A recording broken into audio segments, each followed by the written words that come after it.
আমি দেখাবো একটা শশা ক্ষেত। দেখেন এই শশা ক্ষেতের ভিতর আল্লাহ একটা নমুনা আপনাদেরকে দেখাবো যে কিরকম হইতে পারে বা রিজিক আল্লাহ কিভাবে দিতে পারে, একটু দেখায় আপনাদেরকে। দেখেন এই যে এখানে সারি সারি করে গাছগুলো আছে, আমি আপনাদেরকে একটু অনুমান দেখাই। দেখেন এখানে এরকম প্রত্যেকটা ডগার পাশে দুই তিনটা করে একটা করে শশা। এই শশাগুলো কিন্তু অনেক দাম, আপনারা জানেন। আর এখানে শুধু একটা গাছ না, এগুলো কিন্তু প্রত্যেকটা গাছে কয় কেজি করে ফলন আসবে এরকম করে হিসাব আছে এগুলোতে। আমি আপনাদেরকে দেখাই, এগুলো কিন্তু স্টিলের স্ট্রাকচার, এগুলো স্টিলের স্ট্রাকচার। এরপরে হচ্ছে এগুলো হচ্ছে পলিথিন।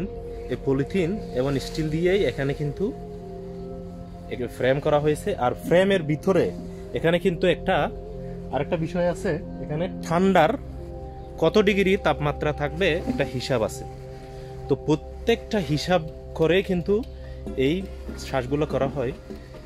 আসলে শ্বাসের ক্ষেত্রে যদি আমরা বলি, কৃষি কিন্তু আগের মতো নাই, কৃষি অনেক উন্নত হয়ে গেছে প্রত্যেকটা। এখানে আমি একটা গাছও দেখতেছি না, গোড়াতে দেখে একটু দেখি এই গাছের বয়স কত আমি একটু আপনাদেরকে বলি।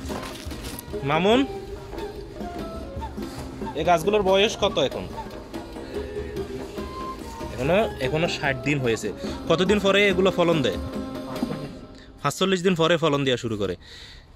দেখেন এখানে কয় কার্টন খেয়ার উঠে দৈনিক? এই একটা 15 কার্টন 18 কার্টন, অর্থাৎ একদিন পর 15 কার্টন 18 কার্টন। প্রতি কার্টনে কয় কেজি হয় মামু? 22 কেজি। 22 কেজি প্রতি কার্টনে যদি 22 কেজি হয়, তাহলে 15 কার্টন বা কয় কার্টন বলছো মামুন? কয় কার্টন? 18 carton 20 carton. তাহলে চিন্তা করেন কয় কেজি, আপনারা হিসেব করে আপনারা দেখতে পারেন যে একদিন পর কয় কেজি হইতে পারে। তো এরকম প্রত্যেকটা গাছে, এখানে একটা গাছও আলহামদুলিল্লাহ আল্লাহর রহমত। দেখেন আর আরেকটা, আমি আরেকটা দেখছি যে এই যে একটা ছিঁড়লে, অর্থাৎ এখানে আমি একটা বড় একটা দেখাই, এই যে বড়টা যদি ছিঁড়ে, অর্থাৎ এটা যদি নিয়ে নে, এখানে আরেকটা ফুল আসবে। এখানে এটা তো হবে বড় এবং আরেকটা ফুল আসবে। তো আল্লাহর দেখেন, মানুষের উদ্ভাবন না, মানুষ যখন জাতটা শুধু নির্বাচন করে, মানুষ আল্লাহ কিন্তু দিয়ে দিয়েছে, মানুষ জাতটা নির্বাচন করে কিন্তু তাদের সুবিধার এবং তাদের ব্যবসার জন্য। এখানে এগুলো ছিঁড়ার এখনো বাকি আছে, অর্থাৎ যেগুলো দৈনিক যেগুলো বড় হয় ওগুলাই নিয়ে নে। আমি যদি ওই প্রান্ত থেকেও দেখাই, ঠিক একই রকম আপনারা দেখতে পাবেন।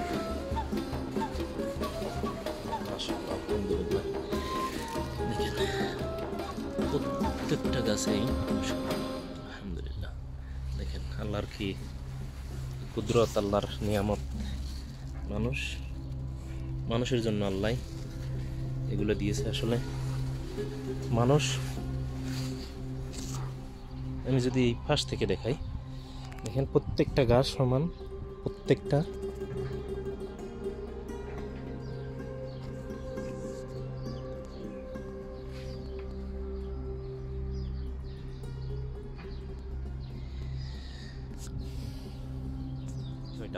আরেকটা জিনিস হচ্ছে, এখানে একটা নেট ব্যবহার করা হয়েছে। এটা হচ্ছে মশা মাছি পিঁপড়া আর ফাঁকি যেন ঢুকতে না পারে। ফাঁকি ঢুকলে এই খেয়ারের ফুলগুলো এবং খেয়ারগুলো, সেই যে শশা বলি আমরা, এগুলো আরবিতে খেয়ার বলে, এই শশাগুলো কিন্তু নষ্ট করে ফেলে। তো সেই জন্য অন্য পাশে, এদিকে নেট, অন্য পাশে একটা এক্সস্ট ফ্যানের সিস্টেম করছে, অর্থাৎ একটা এদিকে পানি দিয়ে ঝর্ণার মতো ঝরবে, আর অন্যদিকে ফ্যানে আপনার বাতাসটা নিয়ে যাবে। গরমকালে কিন্তু এই সিস্টেম হয়। তো আশা করি আপনাদের আজকের এই ভিডিওটি ভালো লেগেছে এবং কিছু না কিছু আপনারা শিখতে পেরেছেন। আজকের এই ভিডিও সম্পর্কে যদি কারো কোনো মন্তব্য থাকে, প্রশ্ন থাকে, তাহলে করতে পারেন। ইনশাআল্লাহ আমরা উত্তর দেওয়ার চেষ্টা করব। আমাদের দেশেও আপনারা ইচ্ছা করলে এই ক্ষেত্রে আপনারা করতে পারেন এই সিস্টেমে।